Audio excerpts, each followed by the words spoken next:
ay rated SPG. Striktong patnubay at gabay ng magulang ang kailangan. Maaaring may masiselang tema, lengguwahe, karahasan, sexual, horror o droga na hindi angkop sa mga bata.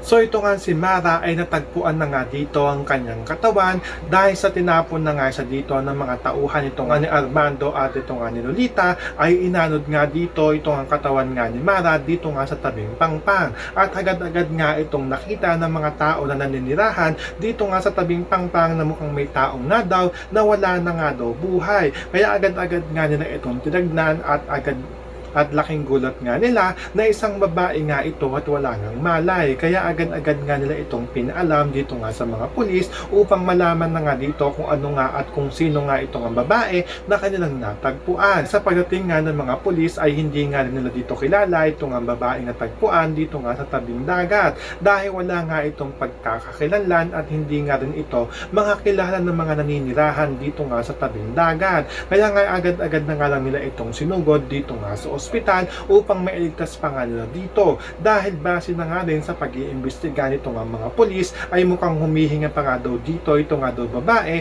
na natagpuan nga nila dito nga sa tabing dagat. At sa pagdating naman nito dito nga sa ospital ay agad-agad nga itong titingnan ng mga doktor at mga nurse upang mailigtas pa nga nila dito ito nga pasyente. At tatanungin naman dito itong mga pulis kung sino nga daw ba ito nga kanilang sinugod at kung ano nga daw ba ang pagkakakilanlan nga daw nito. Pero ito nga mga pulis ay wala nga silang masabi dahil hindi nga rin nila ito kakilala pa at patuloy pa nga daw ng iniimbestigahan kung sino nga daw at kung ano nga daw ang pagkatao at kung ano nga daw ang nangyari dito nga daw sa pasyente na sinugod nga daw nila dito.